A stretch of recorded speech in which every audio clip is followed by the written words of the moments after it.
watching the Scottish Football Zone with all the build-up and reactions.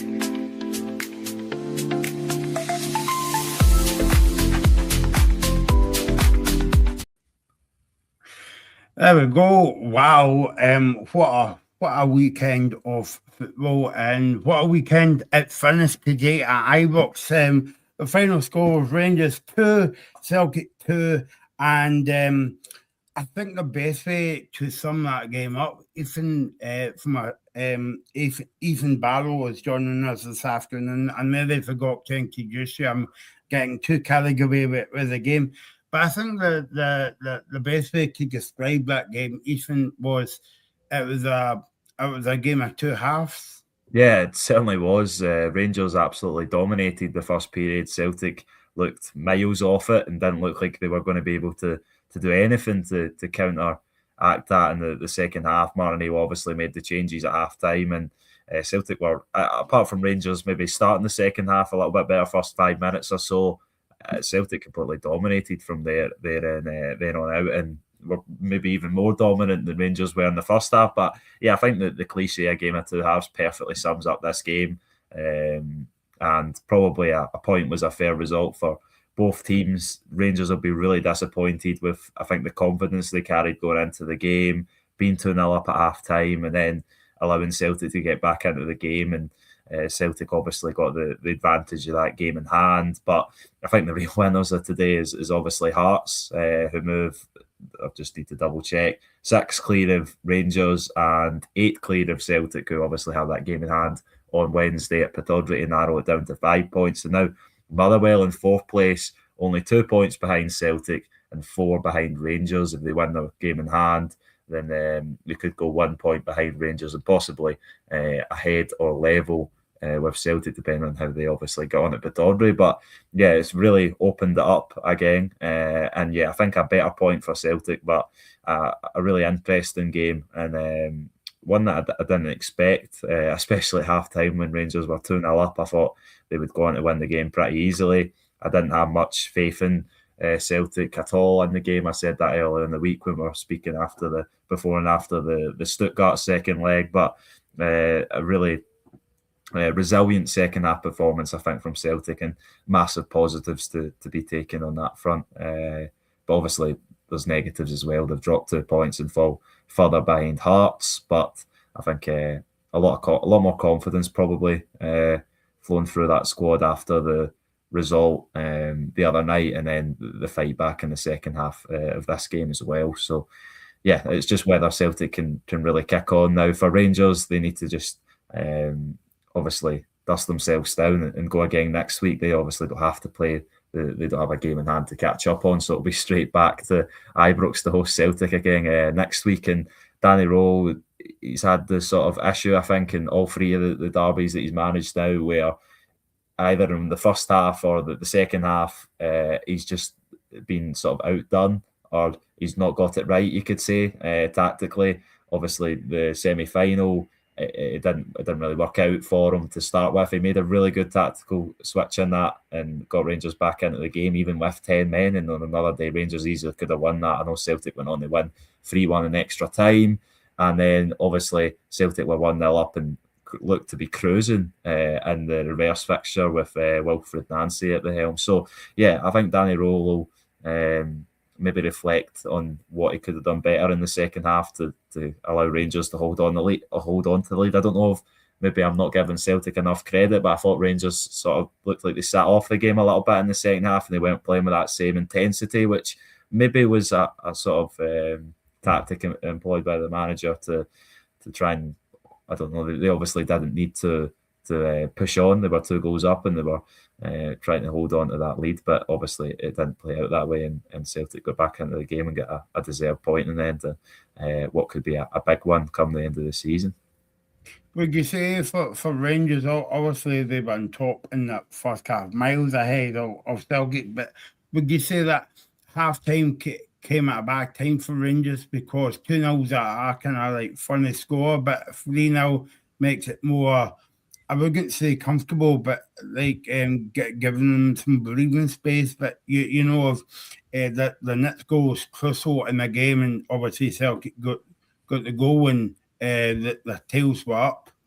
Yeah, I think it did possibly come at the wrong time, allowing Martin O'Neill to make those subs, which I think ultimately changed the game. Sebastian Tenecchio on the left was just offered a lot more in terms of the attack as what Junior Adamu done. I think I was just checking there. Junior Adamu had 6 touches of the ball in the first half, so he just couldn't really get into the game at all. I didn't actually expect him to start. I thought we would have seen Thomas Chavanchara start, but he obviously didn't even appear off the bench at all. And then when Daizen Maeda went up front, it just offered a whole new dynamic to Celtic. And Alex Oxlade-Chamberlain, he just wasn't really at the pace of the game. You've seen the one bit of play. I think he took it round Chukwani, and it was a really nice bit of play from him. You've seen his class, but he was just sort of getting caught on the ball, not expecting the pressure, not realising the game he was playing in, I think. And that's fair enough. Sometimes it does take players a couple of derbies to adjust to this fixture, but Reo Hatate was excellent in the second half, and I thought really changed the game for Celtic, and one of the best performances I can remember from him in a while. And I think that's why Celtic fans are so disappointed in his recent performances, because they know he's capable of what he performed today. Obviously a terrible penalty at the end, but despite Jack Butland saving 2 of his shots, he eventually got it in for a big goal for Celtic at the end, and which was a game that I think John Beaton refereed really well on the most part.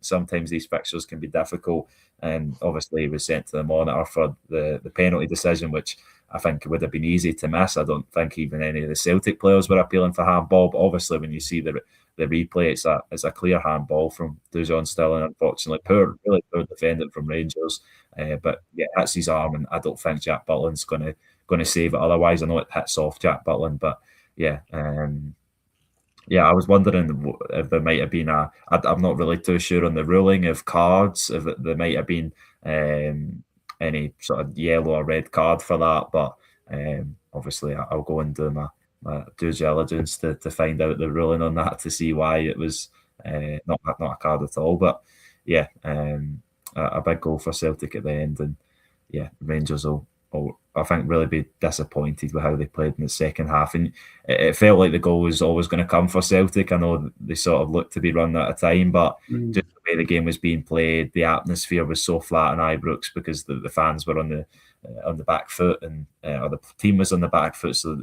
naturally put the fans on the back foot. So yeah, Danny Rowell need to sort of go back to the drawing board, because if you were looking at the second half, then Celtic have all the momentum going into that game next week.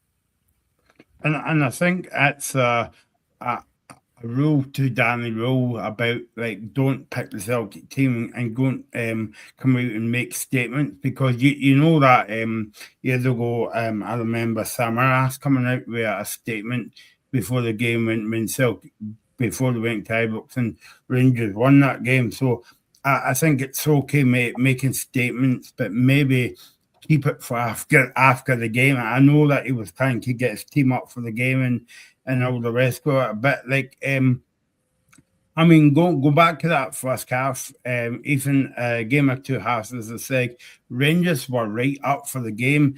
But if we talk about the game in isolation here, I don't know if Rangers were up for the game or if Celtic were that poor in the first half, but I mean, you must give credit to Rangers. Yeah, exactly. You've got to give credit to how Rangers started the game, because they took the initiative. They were on the front foot. They were pressing Celtic and forcing them into errors. And yeah, Celtic were really, really poor. And it was a continuation of the Stuttgart game at home and the Hibs game at home, where off the ball Celtic were just atrocious. They couldn't get near to Rangers at all. They just weren't pressing. They were pressing in ones and twos, and yeah, it just wasn't working at all for Celtic, and they looked absolutely miles off it. And I think I said to a few people that based on the first half evidence, Celtic must be the worst team out of possession in the league, because you look at the Rangers had played recently. Rangers have not had as easy a time as that in any game recently. I don't think it against any opposition in the league. So yeah, I don't know why Celtic would have been so poor in recent games off the ball, but I can't believe the switch in the second half from Celtic. The intensity was there. pressed a lot better. They forced Rangers back, forced Rangers into errors, and almost completely dominated the second half as Rangers did in the first half. And I think Rangers didn't have, although the Rangers had all the momentum in the first half, they didn't really have too many chances. They had sort of half opportunities, but the 2 goals Yusuf Chermiti scores are both. The first one, obviously, the overhead kick's world class. That's going to probably be goal of the season. The magnitude of the game, the sort of acrobatic ability to get over the ball, so I think both goals Celtic could have done better from a Celtic point of view. The first one, they've got to stop the cross, Kieran Tierney and Liam Scales. I think I've got to do better to sort of drop the cost from Andrei Skov-Olsen. It's a really good pick out, and I mean, you take nothing away from the goal. It's an excellent finish, and at that point you were thinking it was going to be Yusuf Chermiti's day on the big game for Rangers again, because obviously his goal record is really impressive in terms of the goals in the big games against Hearts and Rangers. The rest of the league leaves a little to be desired, but and even the second goal, I know Dane Murray makes a mess of his clearance, a lapse in concentration, I think, but it still looks like Julian Araujo's kind of got the situation under control, and then Chermiti just steps in and pokes around the corner and then plays it past Sinisalo. A really, really good goal from Chermiti. But in the second half, and out with his 2 goals, which some strikers are like this, but he was anonymous, and but he got the 2 goals and ultimately was the man who got Rangers the point with his 2 moments of brilliance. But yeah, I thought Celtic had some really solid chances in the second half. But yeah, I think a point was probably the fair result in the end, and not an ideal point for either side, but certainly a better one for Celtic, I'd say. Yeah, I mean, you would say a better point for Celtic, obviously, because they've got that game in hand on Wednesday against Aberdeen. But I think if Celtic never took anything from my books this afternoon, you would say that game in hand kind of like means nothing on Wednesday night. Yeah, it would be. It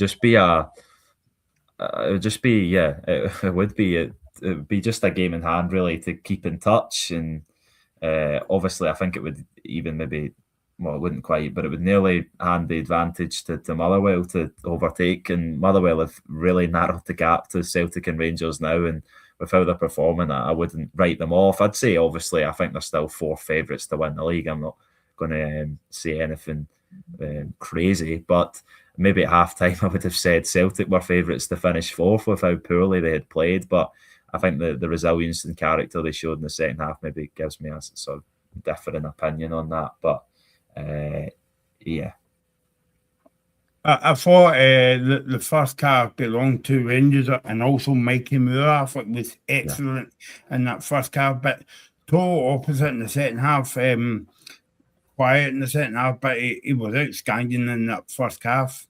Yeah, he was absolutely unplayable. He was the best player on the pitch in the first half for Rangers, and probably Rangers' best player on the day. I thought he was excellent for his age. He's still only 18 years old, and you can see why he's been so highly rated down south at Tottenham Hotspur, and why he's had first team opportunities and stuff like that, because he's came up to Scotland and his attitude seems to have been absolutely first class. Obviously, it wasn't always sort of working for him. He wasn't always starting and making an impact, but I think he's became one of Rangers' most influential players now, and he's the man they turn to sort of create something, a creative spark in midfield.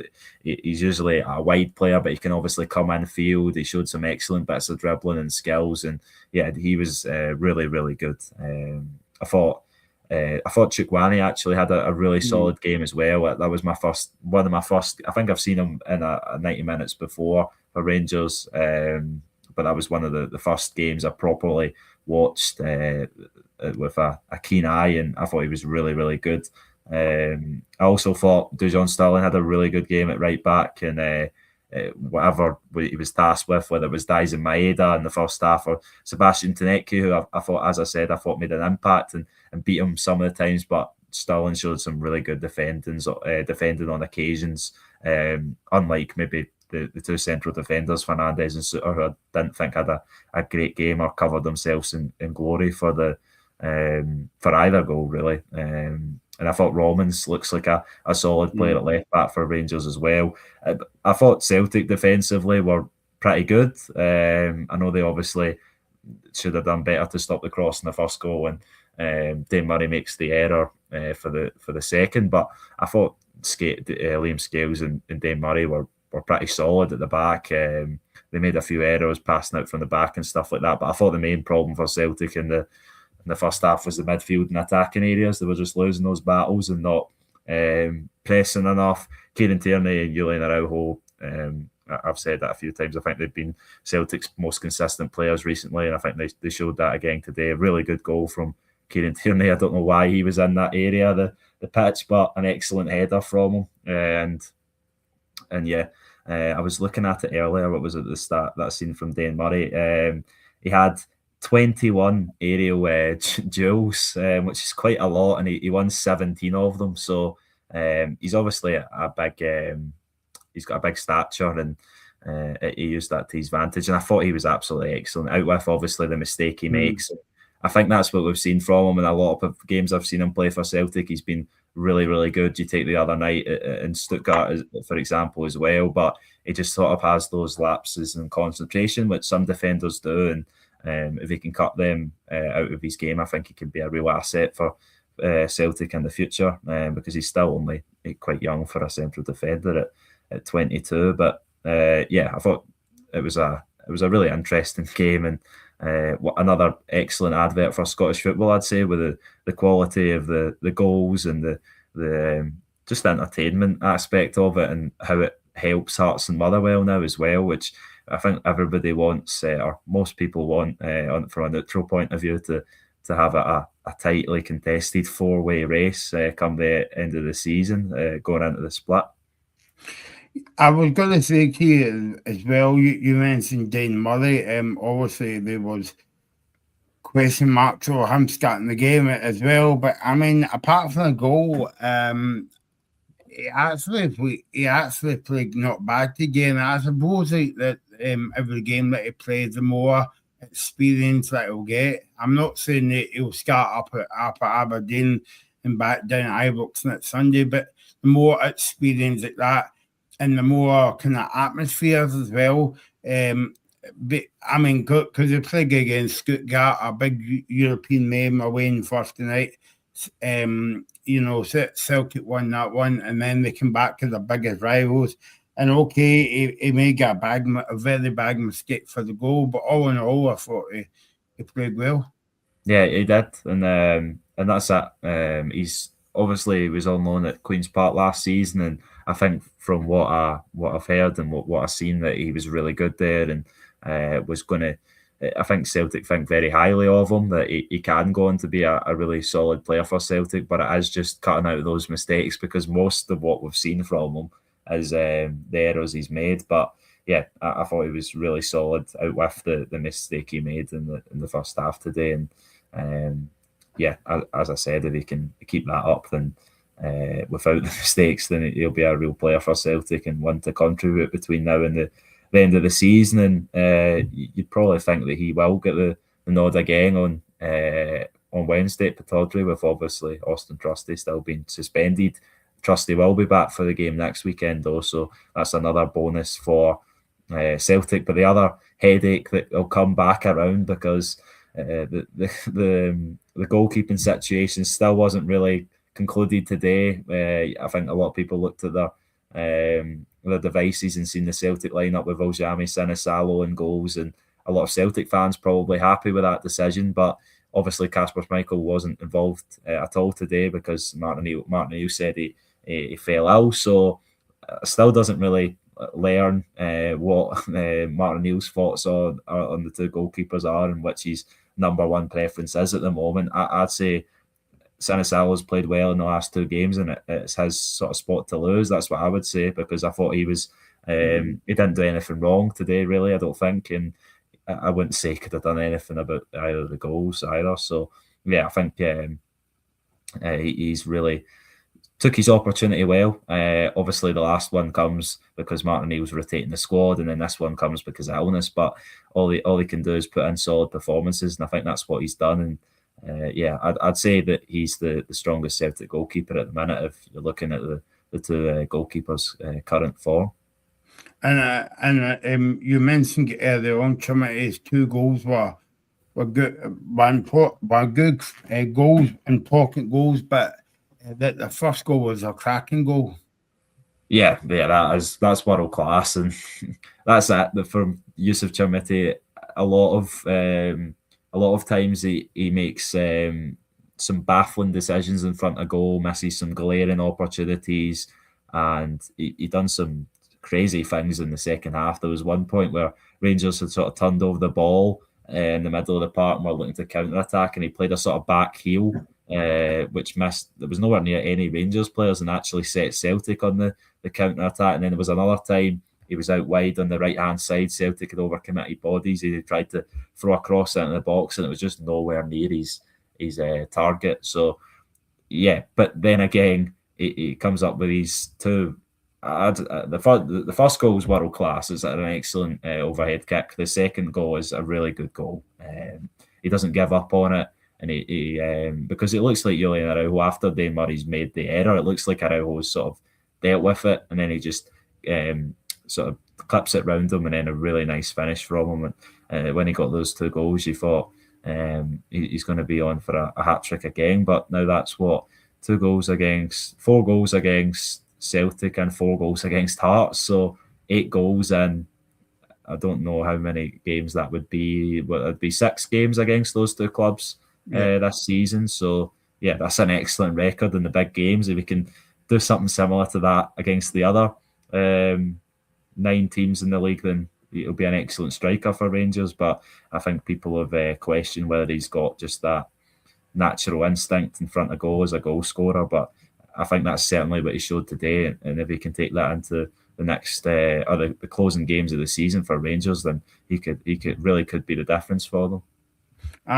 We mentioned about Mikey Moore, and albeit he was quiet in the second half, amazing in the first half, but I suppose the Rangers fans' question on their lips is they going to, are Rangers going to sign him at the end of the season? Yeah, I think Rangers will probably be priced out of that. I think there's no way Spurs are going to let him go for anything less than, I don't even know what. I think Spurs would be very silly to let him go. I think he looks an excellent talent at his age, for the amount of games he's played, and he's really stepped up in a difficult moment for Rangers, because in terms of how tight the title race is and how much pressure's on those players to win every week. And he was the standout for Rangers today, and for a player of his age in this fixture to stand up and drag his team forward is, I think, excellent sort of, I don't know, signs of how quality of a player he is, and how much potential he has to really go to the top of, not just, well, he's already at the top of Scottish football, but the top of football in general. I thought Julian Sterling had a good game for Rangers to get the back.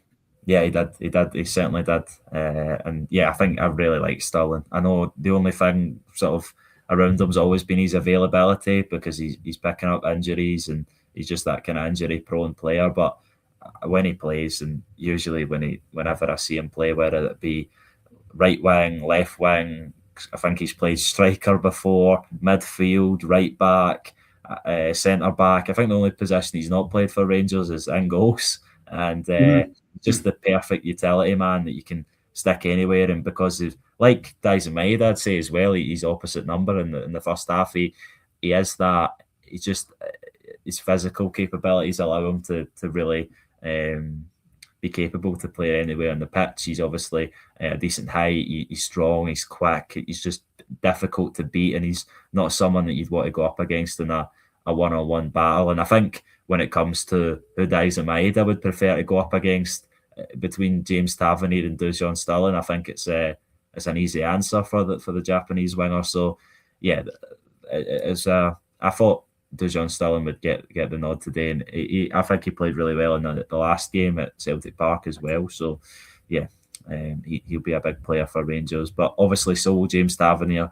We know what he contributes to Rangers, but he obviously didn't have a part to play today, and there was no real need, I don't think, to introduce him to the game. Maybe the only position you could have put him in is midfield, but they obviously brought on Mohamed Diamande for Nadiri when they were on the back foot. Nadiri, I didn't think really got into the game too much today. And then obviously at that point they were just throwing an extra body trying to get more defensive cover when they were only one goal up instead of the two, and it obviously didn't really work. They couldn't really change the tide of Celtic's momentum, and it goes back to maybe Luke McGowan's comments, and who had an excellent chance actually after he came off the bench and went out to the right wing for a period, which I thought he might have. I thought there was a chance that Martin O'Neill might have started him there on the right, because we've seen him play there in Martin O'Neill's first spell and briefly in his second spell. But he was saying obviously earlier in the week, which kind of I think started the Danny Rule and Martin O'Neill back and forth about when Celtic are at their best, no team in the league touches us or comes close to us or something along those lines. I forgot the exact wording, but I think that's what the Celtic players should feel, and I think that's a good sort of mentality and confidence to have. But they certainly didn't show that in the first half. The second half was a lot more like it, and played some excellent passages of play. And as I said, I thought Celtic were maybe unlucky not to find 3 goals in the second half. But when you ship 2 in the first half, there's only so many times you can come back. And obviously Celtic have made a late habit of scoring late goals and coming from behind. The Kilmarnock game obviously comes to mind. But yeah, they'll need to start better next week, and they'll give themselves a lot better chance. But of course, that'll not be on the focus of Martin O'Neill or the Celtic players. Of course, they've got a massive game at Pittodrie on Wednesday, which you'd expect Celtic to win, I think, but it will not be an easy game, regardless of Aberdeen's recent form and their terrible recent record against Celtic. Do you now this is going to be interesting, Ethan, right? Obviously the Aberdeen game might get in the way, but obviously do you think that Rangers will change anything in terms of the second half performance, and do you think Martin O'Neill will start the team that he finished with today? Yeah, it's a really interesting thing to think about. I think for Rangers, they will start most of the same team, I would think. I think the only thing that he might do, Danny Rule, is I think he might just start Mohamed Diamande instead of Ryan Nadiri, and just give that extra bit of sort of industry and energy in midfield. I think Mohamed Diamande, he didn't really get the chance to show today, but he's shown in these fixtures in the past his quality, but also his sort of nasty side to do the dirty work. And I think he can be an excellent player in these kind of fixtures. So I think that might be where Danny Rule changes it. But then again, with how attacking the setup was from Danny Rule, was maybe how Rangers had so much success in the first half and were on the front foot. So yeah, it's a difficult one for him to weigh up. For Martin O'Neill, I think he probably, that second half team, I think he'll have to start at Pittodrie, because it was just it's so much better than anything I've seen from Celtic recently. So yeah, I think it'll be Hatate, McGregor, Nygren, and Benjamin Nygren in the second half. I thought he had a really good performance by his standards, because usually the joke is, or the just is with Benjamin Nygren, that he doesn't really fit into how Celtic play too well, and you don't really see the best of him, I don't think. But obviously he's got a ridiculous record of scoring goals, and that's why he always plays. And he maybe could have had a goal today, but he done really well for the first goal to chip it into the box for Tierney. But yeah, I think Celtic will start with the team they started in the second half on Wednesday, and then maybe come Sunday they might bring back in Austin Trusty, because obviously he's back from suspension, but he'll stick with Dane Murray. We'll have to see. And then obviously the other one's Kasper Schmeichel. Is he going to come back in on Wednesday if he's back fully fit, and will he come back on Sunday? I don't know. I think Voljami Sanisalo, as I said, I think he's the strongest goalkeeper at the minute, and should stay in between the sticks for the meantime. Second half, the game kind of like flipped on its head. As I was saying earlier on about half time came at a bad time for Rangers. Half time came at a good time for Celtic, you would say, because like as I say, if they went in 2-0 at half time, we were thinking, well, if Celtic gets another goal in the second half, that the game could be on, and it certainly was. And in the second half, we Kieran Tierney's goal. Yeah, that was it. It did come at a good time for Celtic because they were on the ropes for large periods of the first half. I know I said I didn't think Rangers had too many clear-cut chances, but they just had overall pressure on the Celtic area and were just looking dangerous. And Celtic were looking, Celtic were just looking on the back foot completely, and then obviously completely flips, as you said, completely flips on its head in the second half, and crazy game of football, really, that it goes from one extreme dominance of one team to one extreme dominance of the other. And I think it shows that both of these teams have weaknesses and they can be exploited by a lot of teams in the league, I would say. But yeah, I think obviously Celtic will take I think as we joked about a couple of seasons ago when Rangers drew with Celtic with the 3-each game, the late equaliser towards the end of the season, and it was what was it phrased, that a moral victory. This is maybe a similar kind of thing for Celtic in terms of the race between the two sides. But I think as I said, the real winners of the day are Hearts and Motherwell, because Motherwell's title dreams are still alive. Jens Bertholascu obviously pictured leaving the ground early. I think he missed Celtic's equaliser, possibly his next place of employment in the summer of rumours. A lot of rumours are to be correct. And of course, Derek McInnes will be really happy after his team grinded out a really important win again yesterday, and they just keep winning, and that's all they need to do. They don't need to do anything special. They've got the buffer now. They can afford to drop points, but he'll want to try and squeeze out as many points as possible before we go to the split and we get to the really interesting fixtures when Hearts will have to travel to Celtic Park and will welcome Rangers to Tynecastle, where they will by that time probably be expected, I would think, to get a win in at least one of those games, or maybe avoid losing in either of them. A draw, I mean, if you draw with Celtic and Rangers, then they're not gaining on you, are they? So that's it. They don't need anything special now. They just need to grind out the results against the teams they're expected to beat. But obviously, that's easier said than done, and that's why leagues aren't won in one game and they're won over 38. And but it's going to be really interesting. I can't wait for the split, but we've got so much entertaining football still we've played before then. Another excellent weekend, I say this was. Yeah, no, as I say, a game of two halves, and I think Martin O'Neill, I know this is stupid me saying this, but I think Martin O'Neill would have been happy with just 2-0 at half time and get them in the regroup, make the subs, and I thought the subs changed the game for Celtic.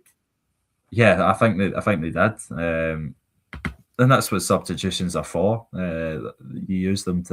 Sometimes you use them to just take off tired players and get fresh legs on, but sometimes when it's not going your way, you need to make a switch. And Celtic Martin O'Neill needed to do something at half time, because there was only one direction the game was going in, and it looked like it was going to continue on the same trajectory, to be honest, to start the second half. But obviously Celtic found a little bit of momentum, and they just kept at it and kept Rangers on the back foot and silenced the Ibrox crowd, which were obviously up and very happy in the first half, but it was completely opposite in the second half. And as I said, you just always felt that equaliser was going to come at some point, despite the time getting on a bit. Yeah, no, I mean, I don't know about you, I was quite surprised McCown never started the game just because of his goal the other night, and I thought he played well in Stuttgart as well. But he came on and he made the score. He had the chance in the second half as well. Obviously, Committee was involved in that a lot as well. Obviously, Forrest done his usual job when they come on, but the outstanding man for Celtic when they come on was Atati. Yeah, certainly. And I've said before that on his day, this was previously, mind you, before this season, that Rio Hatate is the best player in Scotland when he's at it. And I think that's what you've seen today. He was the best player on the pitch in the second half. And he just was everything that was good about Celtic. The pressing, the momentum, the keeping the ball, being composed on it.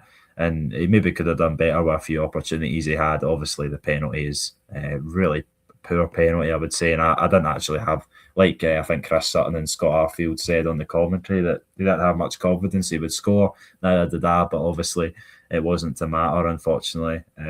Jack Butland, I think, done all he could to keep Rangers in it in this game. And but his defence didn't help them both on the rebound for the penalty and probably the defending leading up to the giving of the award of the penalty, sorry.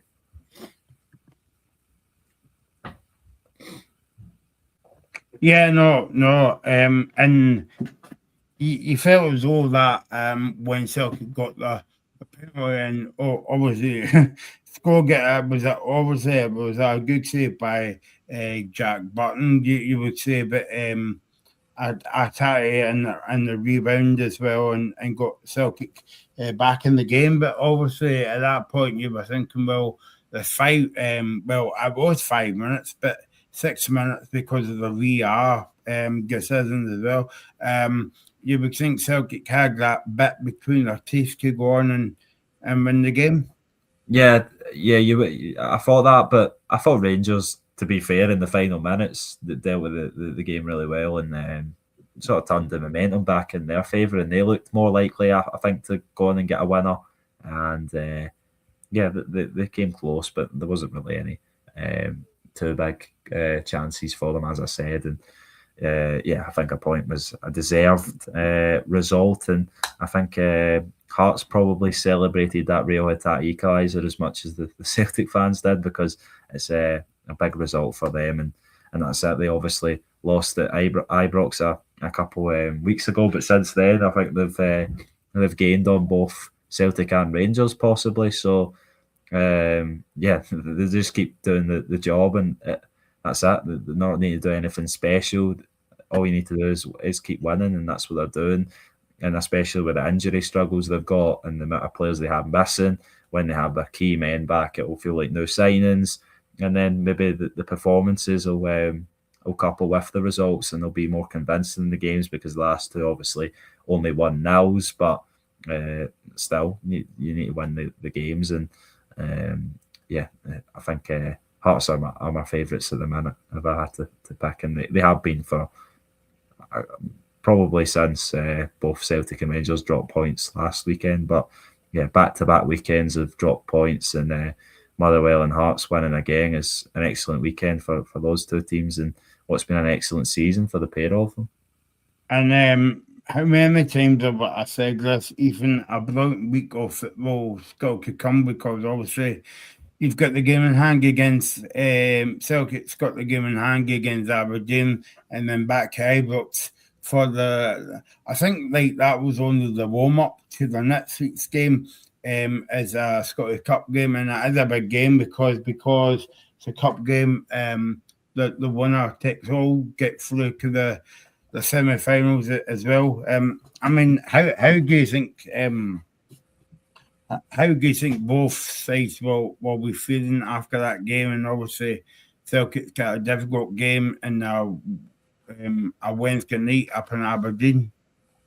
I think Celtic will be a lot more optimistic probably and confident than maybe what they have been, because the performances had been poor, and it was poor in the first half, but obviously the second half they were excellent, as I said, and deserved their point in the end, and they'll take a lot of confidence into next week's game now. And I think I spoke to a lot of Celtic fans before this game, and they were not confident in their team getting a result at all. And speaking to the Rangers fans, they were really fancying themselves to get the 3 points. So obviously that's flipped now. Celtic have got the momentum, and I would maybe fancy Celtic if I had to pick a team now, but obviously we've still got to see Celtic play 90 minutes, which could easily, like they've been this season, could be the inconsistency at shown in this game could carry into that game, and then you're talking about another maybe negative performance or possibly negative result to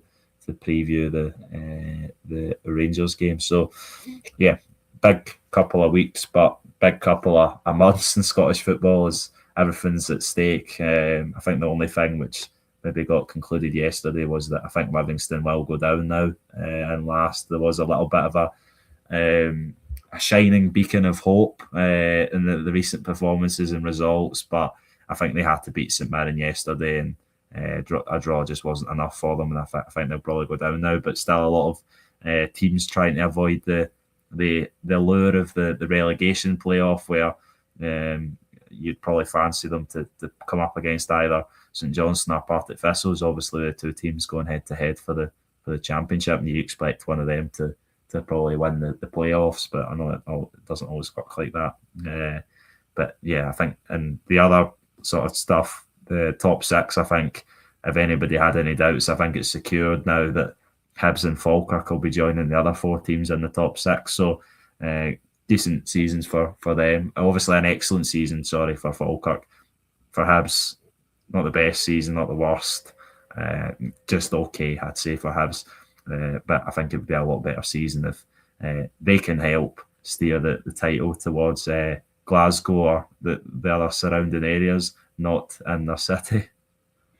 I think before we finish up on this game, Ethan, I'll make it extra special next week because the Circuit will have that Scan Bring the Goal because it's a cup tie as well, because it's 50-50 ticket split and all that, so that will add to the atmosphere. But in a way, it'll feel a bit weird how the away fans, in this case Celtic, are getting into Ibrox. Yeah, it will be. It'll be a strange atmosphere that we've not seen for a while, and obviously it's an excellent one. I think I've always enjoyed the games when they had the bigger atmosphere. I think it's better. Bigger away allocation. I think it's better for the atmosphere. Understand why, obviously, it isn't the case anymore. But I think I'd love that to come back on a permanent basis, but I just don't think it's going to happen. I think once we've sort of switched to selling probably more season tickets in those areas and stuff like that, then I just don't think they're going to go back on that decision. But it'll certainly make for a really interesting dynamic in the ground, because I think you heard the Celtic fans more than you did the Rangers fans towards the end of that second half. They were obviously up and confident that their team were going to get the equaliser, whereas for the majority of Ibrox it was a lot of nail biting, and that'll will be even louder next week if Celtic have any momentum in the game, and of course if they were to win the game and knock Rangers out of the Scottish Cup. And if they were to do that, then with Hearts and Motherwell out of the Scottish Cup, I think whoever wins that game will be humongous favourites, I would say. But then again, Celtic obviously were massive favourites to roll over Hearts, I would say, in the Scottish Cup final last season, and it obviously just wasn't the case. So that's why we love the cup competitions, because anything can happen in a one-off game, and it makes for entertaining storylines. There you go. Before we get to the next Sunday's Cup game, the Celtic got a small matter or a big matter up in Aberdeen on Wednesday night, and we'll be on for that one as well. Final score, just in case you're living on the moon, like me sometimes. Rangers 2, Celtic 2, and it was a good game of two halves and a good aggregate for Scottish football, and you had a lot. You had the usual handbags fighting at the end as well. So all in all, it was a decent game. 2-each in the Old Firm game this afternoon. Let's go back to the game yesterday. Just touch upon them quickly. I think it was a straightforward job for Aberdeen. Job done. Another game ticked off the list. They beat Aberdeen yesterday 1-0, and who else but Claudio Braga scoring the only goal of the game. Yeah, and he's come up with a few big goals recently. Obviously, he got that really good header at Ibrox, which wasn't to mean anything in the end, but he's been a big player for Hearts this season. I think for the Hearts fans, he's been their signing of the season. I maybe would have favoured Kuzridis a little bit earlier in the season, but I think Braga's scored some really big goals at big times in games for Hearts. So yeah, a massive win. As I said, maybe not the excellent performance that we've seen from Hearts in some games in the season, but they dominated the game. I think in terms of the chances created. I don't think Aberdeen, looking at this, even had a shot on target. So yeah, really concerning performance for Peter Leven's team again. And yeah, Derek McInnes was enjoying winding up the Aberdeen players and fans at the end, which I don't know what the full context behind that is. I'll need to find that out, but I've seen clips of that and people unhappy with what he was doing. So yeah. There we go. Paul Donaldson is Watson. Thanks for watching. Paulie saying it was a very poor goal to lose. Liam Morrison is not good enough to play for Aberdeen. But obviously we can't comment on that because I haven't saw a lot of kind of like Aberdeen this season even. Yeah. No, I've not seen too much. I've seen a few games here and there, and I know obviously was he the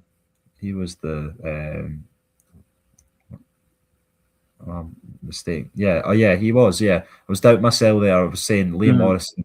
I was thinking Liam Morrison got sent off last week against Dundee, which I'm guessing his red card has been. Maybe the suspension kicks in for the next game, possibly. I'm thinking, unless it's been overturned, and I haven't seen it. But yeah, obviously, if Paul Donaldson is saying that he's not been great, and he obviously gets sent off last weekend, and yeah, I can understand why maybe the Aberdeen fans aren't too happy with them. But yeah, I think it's a lot of what would you say, quick fixes and sort of just try to fill gaps for Aberdeen when it comes to the managerial position and players until the end of the season, when they have to have a really big rebuild, I think, if they want to really be up there challenging for European spots again come next season, because as we know, Celtic and Rangers will obviously be there, you would expect, and Hearts will be there again. I'm pretty confident in saying that with how Tony Bloom operates. So yeah, and Hibs have obviously got a really strong squad at the minute, and they'll kick on as well. You'd think Motherwell, we'll have to see what happens with them. Obviously, if they lose their manager, then it could be a major setback, but they've still got an excellent squad of players there. So yeah, Aberdeen need to. I don't know. I think Aberdeen's season, apart from the Scottish Cup, is over, and I think that is where their priority will lie. And that's their opportunity to get into European football. So they need to take that really seriously and try and win it again, of course, and that would probably just about cover this season like it did last season. So yeah, disappointing again from Aberdeen, and I just don't have a lot of hope in them at all. But in the league, I think Aberdeen and Dundee United are probably safe, but they're not going to be able to get top six, so they're not really fighting for much at this point, rather than just probably pride and for the football club. But I think based on what I'm picking up from Paul Donaldson and the rest of the Aberdeen supporters, that they're not showing enough of that. Before we go on to Paul Donaldson's point about getting McInnes like celebrating, and I think it was more to do with he beat one of his former clubs as well. But yeah, you shouldn't be doing that, and especially if you're trying to encourage more fans to the game and younger fans as well. But Ethan, I know I've said this a few times this season that what has happened to Aberdeen, because I mean they were going well last season, won the Scottish Cup, and you would think they're going to kick on here. But it was like the complete opposite. And I think like you could put obviously we're going to touch upon St Mirren as well, but it's a bit like St Mirren winning the League Cup, but they've not been the same team. Yeah, exactly that. It's a good comparison, and I think that's something that managers and Stephen Robinson's touched on as well. That sometimes players lose that sort of, I don't know, they've won it and it's difficult to go again. They've obviously reached the high of winning a domestic trophy, and I think Pep Guardiola actually said something similar at Man City, that when you this is not really the case, I don't think, for St Mirren or Aberdeen, because Aberdeen have a massive turnover of players in the summer. But when you have the same players at a team for a while, then you need to sort of keep changing it and turning it, and sort of moving players on and bringing new ones in that are hungry to win, because there's only so much hunger you can have to try and achieve the same things for a football club. But I don't think that's really the case for Aberdeen. So I don't know what's happened this season. It's just really been disappointing. Obviously, Jimmy Tilleen couldn't really turn round, which was a terrible end to the league season last year, and obviously a poor start by his obviously standards to start last year. There we go. Good win for Hearts yesterday. Don't know where Aberdeen goes from here, but there you go. We saw what's the space. Even I don't know if you can believe this, right? But on Friday's show, I predicted Dundee and Hibs to be 2 each. I wasn't too far away in this game actually, because it was 3 each, and I saw the goals and saw the highlights this morning, and it was a good game of football. Yeah, excellent again, and two teams that have had quite a lot of entertaining matches this season, and I think Hibs probably would have wanted to take all 3 points, considering they took the lead, and then it took the lead again in the late stages. But yeah, really good point from Dundee, and I think Dundee have shown that they're going to be okay in this league, and they'll be able to pick up enough points between here and the end of the season to stay safe for that second bottom spot, I would say. That's them now 7 points clear of Kilmarnock with a game less played. So yeah, I'm looking at St Mirren, still my favourites. I know we'll get on to Kilmarnock and their result yesterday, but I still fancy maybe St Mirren slightly to drop into that spot, but we'll see. I think Dundee are all clear now, and by the looks of it, they could even maybe challenge for finishing the top of the bottom half of the split, because they're only now 1 point behind the Dons and 2 points behind the Tangerines. So yeah, an excellent job I think Stephen Presley's done, and I think we'll see a really strong end to the season for Dundee, because it seems like their players are just getting more and more used to each other. Simon Murray's found his form in front of goal, which he's been struggling for all season. Cameron Congreve, another goal. He's been an excellent signing on loan from Swansea. So yeah, really solid Dundee. As for Hibs, not the worst result in the world to go to Dens and get a point, but I think it's maybe why Hibs aren't quite up there with Motherwell and the rest, because they are capable of a performance in a one-off game, but just consistently doing that over the season has just been the stumbling block for them. And a good point for Dundee, but maybe they would have wanted to win the game, and a decent point for Hibs. But an excellent game of football. I haven't seen much of the games, but yeah, I'll have to watch the highlights back. And a 3-3 is always going to be an excellent game of football, isn't it?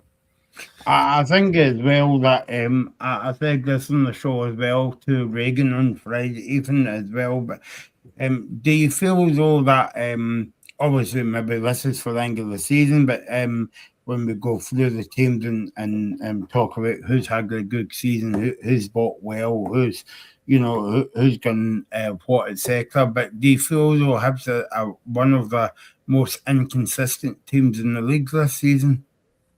I think so, but I think you could throw that accusation at Glasgow's big too as well, Celtic and Rangers. Motherwell have found consistency, certainly since they got over their habits of drawing games. They've been excellent recently, and for Hearts, they've been consistent throughout the season. That's why they're the top of the league.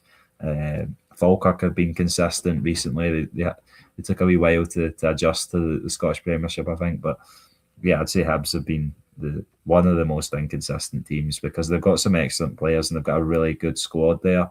I think just putting it together on a game-to-game basis is where they've struggled and maybe let themselves down this season. But it's not been an awful season by any means because you think even back to last season, I know they had a really strong finish to it, but they were bottom, weren't they, alongside Hearts at one point. Like David Gray was going to be getting his marching orders, and obviously they stuck with him. Credit to Malky Mackay and the rest of the Hibs hierarchy for doing so, and I think those two have done a really solid job. Malky Mackay especially, some of the recruitment has been excellent, I think, and I know some Hibs fans are not sure on David Gray and maybe they would want someone else in, but I think that's in any other season, probably before when Hearts aren't top of the league. I think this has been a really decent season for Hibs. It's not been anything special, but it's not been bad either. And David Gray is obviously a young and up-and-coming manager that will only grow more experience and a better connection with that group of players if you give them the time to do so. I guess a quick word in Dundee before we move on. I spoke to Stuart Murphy, who used to be the chairman of Dundee on Friday night, and I was saying that Stephen Presley has turned the ship around because basically, I don't know if you remember, on one of his first interviews that he gave to, I don't know if it was Sky Sports or whatever, but basically was saying, if you're looking for a man as good as Winston's, obviously it's not me, but obviously Dundee aren't going to win anything this season, but they're certainly doing well. I'm thinking about that point against Rangers in day one of the season, and obviously running Celtic, beating Celtic and running Celtic Crows in the Scottish Cup. Yeah, I think if you had asked the Dundee fans their expectations for the season, I think I remember speaking to a Dundee fan at the start of the season, and he said at the very best he hopes they can finish ninth, and that was a sort of that was his very optimistic feeling of where they could finish, and like that's where they're above that at the moment, obviously, and no, they're in ninth now. Sorry. And they have a real chance to finish as high as 7th. So I think it's been a really good season for Dundee. It's not been excellent, but you look at the expectations a lot of people had, including myself, for them at the start of the season. I thought they would finish bottom. I labelled their squad as not having enough quality, but how wrong have I been proven? They've signed excellently and they've got some really good players in that squad. And Stephen Presley's done a really good job. So a lot of credit to him. And as he said, not bad for a jobby team. Yeah, no, exactly. Every time I hear that, I want to go to the toilet. But anyway, let's move on. One of the scores of the weekend, I mean, I'm not surprised Falkirk won, but I mean, the manner of the one, 5-1 against Camaralcan. I mean, it could have been worse because Falkirk had the ball in the net at the beginning of the game, ruled out for VAR. Could have been 6-1, but I mean, Camaralcan's right in trouble at the bottom of the table. I would think it's maybe at this early stage, I don't know if you would agree, Ethan, it's between Camaralcan and St Mirren for that playoff spot, I would say. Yeah, I'd completely agree with you, and I think Kilmarnock will be okay. I just fancy them over St Mirren. I think I've seen more. I think they've got the fresh ideas of the new manager and Neil McCann. I know it maybe sounds silly saying this after they've been battered off of Falkirk 5-1, but I think Kilmarnock have shown promise in a lot of the games I've seen from them under Neil McCann, and St Mirren have shown less so. Yeah, I'd fancy Kilmarnock, despite the fact that they obviously took that heavy defeat yesterday, but it's all about how they're going to bounce back from that, and that'll be the big thing to see, because they haven't had to. They actually have had to deal with a result like that. Obviously, they lost 5-1 at Ibrox, but I think that was very different expectations and circumstances on that result with the red card in the early point of the game. And then Kilmarnock's next game is obviously not an easy one at home to Hearts, but over the next three, they're then at home to Livingston, which they'll expect to win, away to Hibs, which will not be an easy game again, and then at home to Dundee. So three home games, two of which against teams in the bottom half. So yeah, I think Kilmarnock can look to try and steer themselves clear between now and the split. But obviously the big game, I think, is going to be that reverse fixture, or the final fixture, sorry, against St Mirren when they play in the split. Yeah, and for Falkirk, Ethan, every week I do the show, whether it's a Friday or a Sunday, and I'm running out of things to say about John McGlynn Falkirk, because they just pull a rabbit out the hat every time.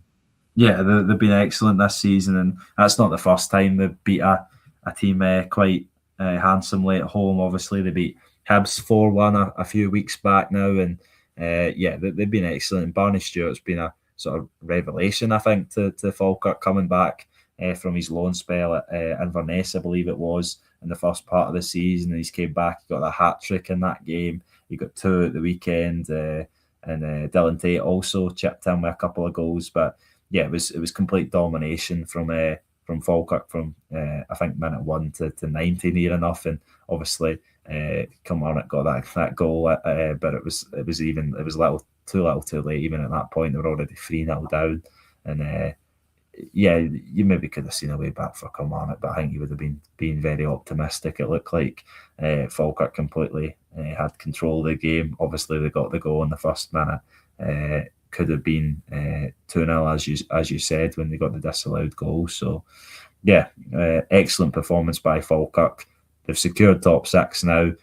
The question is, can they go again and challenge Hibs for 5th spot? I think it's going to be really difficult. As I've said, I know we've touched on Hibs and said that they're an inconsistent team, but on their day they're still a really strong side. And as I've said a few times, I think they strengthened really well in January on top of having a good squad already. So yeah, I do fancy Hibs to close out 5th spot, but there's no reason why John McGunn's team can't give them a run for their money, especially with 9 games still to play. But 12 points clear of Dundee United now.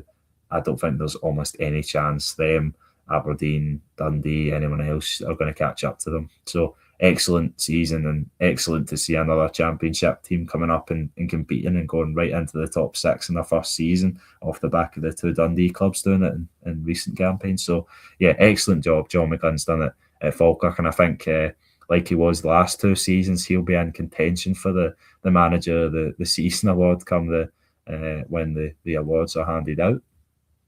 One of the other teams I'm every week I talk about them, and again I'm always struggling for words. Motherwell 2, Dundee United now, and I think if you had an award for the team of the year, what we always do, I think you would just give the team of the year to Motherwell, because obviously every season you're thinking, yeah, 1 or 2 players are playing well, but I mean, you could say 5 players. You know, they've been outstanding this season. Yeah, they've been absolutely excellent. And the thing that's really impressive with Jens Berthel team is how defensively solid they are. They've only conceded 18 goals in the league, which is 12 less than Celtic, 7 less than Rangers, 6 less than Hearts. And if you, I think, were to look at their, if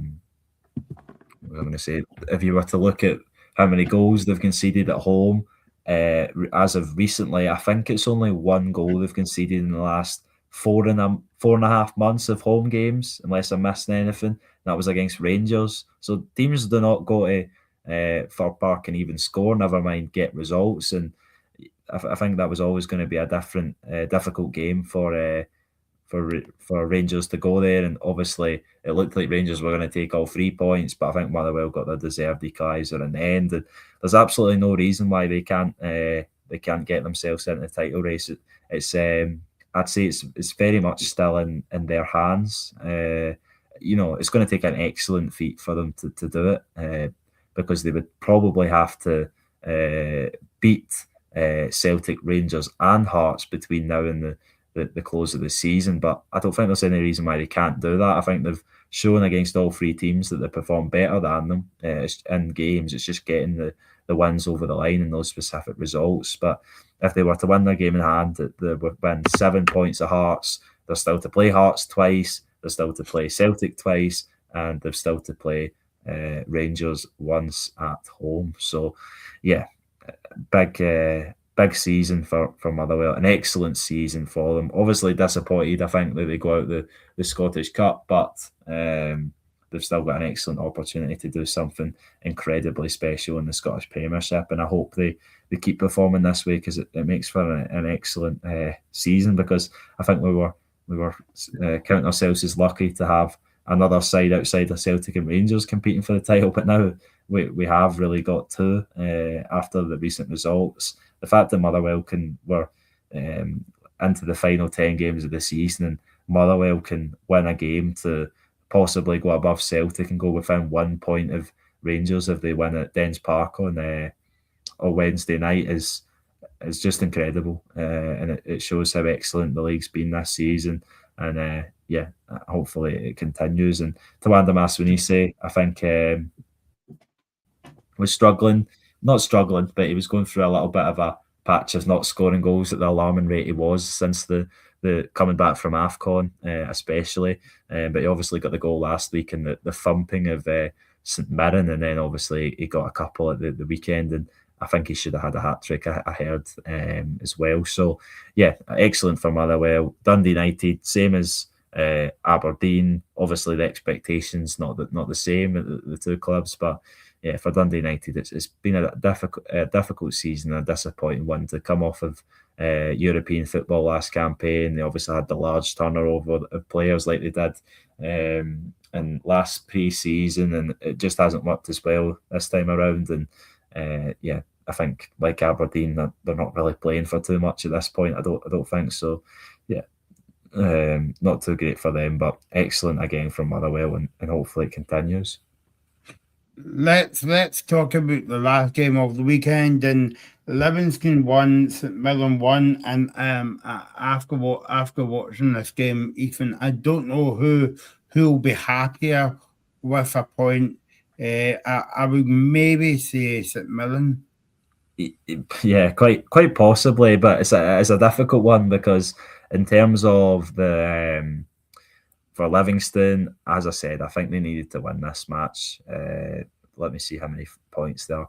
7 behind Kilmarnock, which, 7's not out of the question, but it's just Livingston have not won since the second game of the season, and it's difficult to look past that. They're not getting the wins over the line, and they haven't done all season. I think Marvin Bartley's done a really good job since he's got the job as is he permanent manager? I'm not sure. I think he is. No, I don't think. I think it's up till the end of the season. Is it right? Okay. Yeah. But I think he's done a good job, and if he was going to if he was trying to improve his odds of getting the job in the summer, I think he's done a decent job of that, because I think he's installed belief in those players that they can compete in this league, and that's what they've done. They've not picked up wins, but they picked up a fair few draws and get really unlucky along the way with a couple of late goals against the Old Firm to drop. What would that have been? 2 points and a point. So yeah, 3 points across 2 games against them.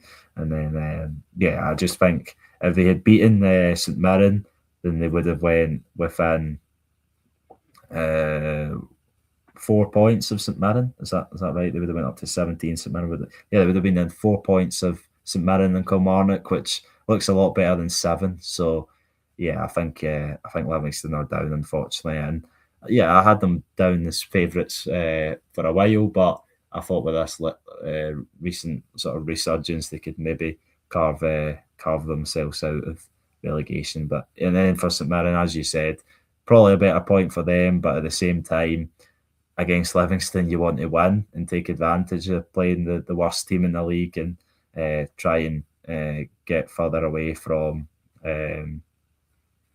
Kilmarnock. I don't know why I was saying that as St Mirren won that game. I've just realised I made a mistake. If Livingston had won that game, they would have been 6 points behind St Mirren, and now they're 10 points behind St Mirren. So yeah, there you go. That is yep. Is that right? No, they would have been 7 point. No, you know what? I'm just gonna stop. Livingston are down. That's it. Livingston are down. Yeah. So they're not going to win the league this season. Let's be clear on that one. So it's been a busy weekend as always. I'm always saying that every weekend when we do the show. But the big winners today was Hearts, even though they weren't involved. But the game found as Rangers 2, Celtic 2 at Ibrox, and Celtic plays their game in hand on Wednesday night against Aberdeen. Before we go, a quick footnote to tell you about this show. Can St John's and Hiskilly be built on? It says we've got a special show coming up tomorrow night at 7 o'clock. We'll be joined by Alistair Blair. Alistair is a historian of St Johnstone, and also he wrote a book about the Perth club as well. So join us for that at 7 o'clock live tomorrow night. And also me and Ethan will be back on Wednesday night to preview the big game between Aberdeen and Celtic. Thanks for all your comments this afternoon. Thanks to Ethan, as always, for joining me on the show. And I will be back tomorrow night at 7 o'clock. You're watching the Scottish Football Zone with all the build-up and reactions.